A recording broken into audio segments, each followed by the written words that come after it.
walau sudah mati, haram diberi gelar almarhum atau almarhumah. Siapakah mereka? Pertanyaan. Assalamualaikum warahmatullahi wabarakatuh. Mohon maaf Pak Kiai, seringkali saya mendengar orang-orang menyebut kata almarhum atau almarhumah untuk gelar bagi orang yang telah meninggal dunia. Pertanyaan saya, apa sih artinya kata almarhum dan almarhumah?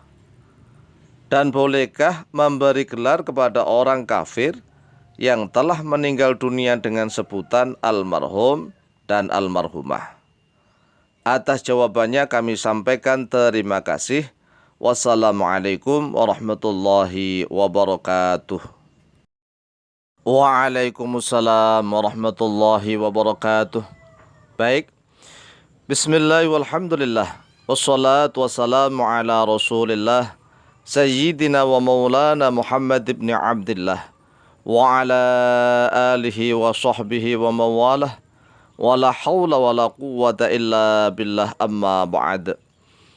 Faqad qala Allah azza wa jal, a'udhu billahi minasyaitanir rajim, ma kana lin nabiyyi walladzina amanu ay yastaghfiru lil musyrikin walau kanu uli qurba min ba'di ma tabayyana lahum annahum ashabul jahim.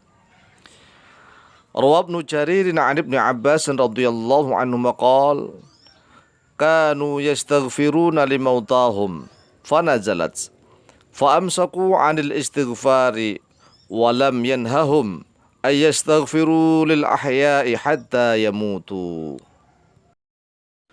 Saudaraku kaum muslimin wal muslimat rahimakumullah, ketahuilah bahwa berdoa yang ditujukan untuk mendoakan bagi orang-orang kafir itu ada dua macam.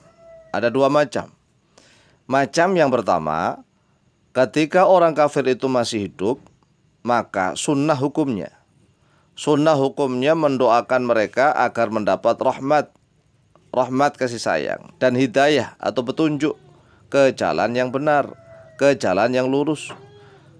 Kalau mereka mendapatkan rahmat dan hidayah dari Allah, maka mereka akan memeluk agama Islam. Oleh sebab itulah sunnah mendoakan kerabatnya, saudaranya, misalnya orang tuanya, anaknya, temannya, orang yang dia kasihi yang masih kafir, maka disunnahkan mendoakan mereka agar mendapatkan rahmat dan hidayah petunjuk sehingga mereka bisa memeluk agama Islam. Itu yang pertama.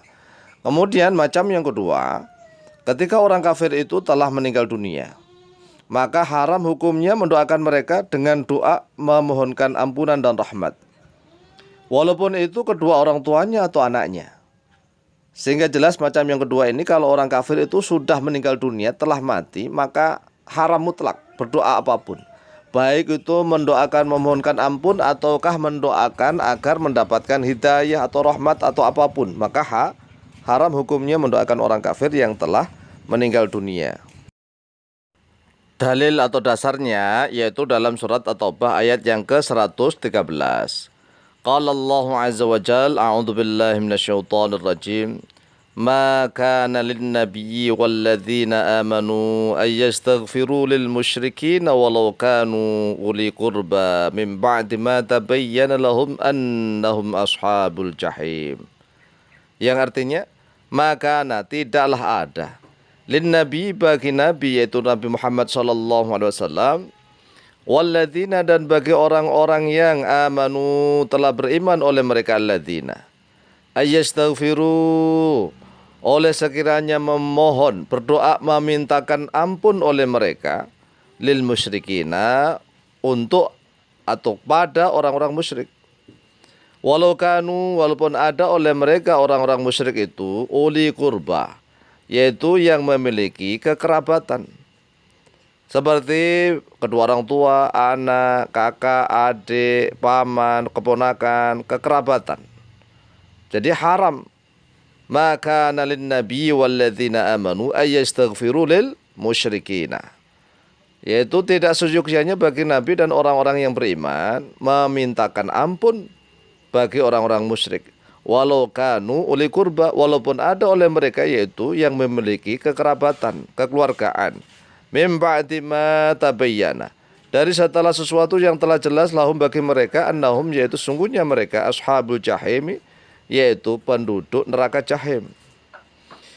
Rawab Ibnu Jarir an Ibnu Abbas radhiyallahu anhuma, rawa telah meriwayatkan Ibnu Jaririn oleh Imam Ibnu Jarir an Ibnu Abbasin dari sahabat Ibnu Abbas radhiyallahu anhuma, qala, berkata oleh beliau Ibnu Abbas, kanu ada oleh mereka orang-orang Islam pada zaman sahabat, kanu ada oleh mereka para sahabat yastaghfiruna, yaitu memintakan ampun, berdoa memohonkan ampun oleh mereka para sahabat, limautahum, untuk orang-orang yang telah mati di antara mereka. Fanazarat, lalu turunlah ayat ini dalam At-Taubah ayat yang ke-113. Fa'amsaku, lalu menahan oleh mereka anil istighfari, dari berdoa memintakan ampun. Jadi pada para sahabat zaman Rasulullah SAW itu mereka sudah biasa berdoa memohonkan ampun, minta ampun untuk orang-orang yang telah meninggal di antara mereka, yaitu mungkin bapaknya yang masih kafir, yang masih musyrik. Lalu turunlah ayat At-Taubah ayat 113. Setelah turun surat At-Taubah ayat ke-113, fa'amsaku anil istighfari, lalu mereka para sahabat itu menahan diri dari memohonkan ampun, berdoa memohonkan ampun kepada orang-orang musyrik, walaupun mereka itu kedua orang tuanya. Walam yanhahum, dan tidak mencegah oleh Allah kepada mereka istaghfiru, pada sekiranya memohonkan ampun oleh mereka para sahabat, lil ahyai, untuk orang-orang yang masih hidup, hatta yamutu, sehingga mati oleh mereka. Jadi ini jelas. Jadi orang kafir itu terbagi dua. Kalau yang masih hidup disunahkan berdoa, mendoakan mereka agar mendapatkan rahmat, hidayah, dan ampunan juga boleh, kan masih hidup. Kemungkinan dia bisa masuk Islam, sehingga dosa-dosanya bisa diampuni oleh Allah. Tapi kalau sudah meninggal dunia, maka haram mutlak mendoakan mereka, doa apapun, walaupun itu kedua orang tuanya, walaupun itu anak kandungnya. Adapun sebutan gelar bagi orang yang telah meninggal dunia dengan kata almarhum atau almarhumah. Kalau tulisan Arab, alif lam mim ra ha wawu mim, almarhum, almarhumah pakai ha. Kalau bahasa Indonesia pakai ha, almarhum, almarhumah. Padahal aslinya almarhum, almarhumah. Maka hanya boleh digunakan untuk orang-orang Islam saja. Karena almarhum dan almarhumah adalah sighat isim maf'ul dari kata rahima. Rahima yarhamu. Kemudian fahuwa marhumun. Untuk laki-laki marhum dikasih almarhum. Untuk perempuan ditambah tak marbuto, almarhumah. Artinya yang dirahmati. Artinya almarhum dan almarhumah itu yang dirahmati. Apakah orang-orang kafir yang telah meninggal dunia itu dirahmati oleh Allah? Rahmat artinya kasih sayang. Ini hanya khusus untuk orang-orang Islam saja. Sehingga tidak boleh alias haram memberi gelar kepada orang kafir dengan sebutan almarhum atau almarhumah, ya. Wallahu ta'ala a'lamu bishawab.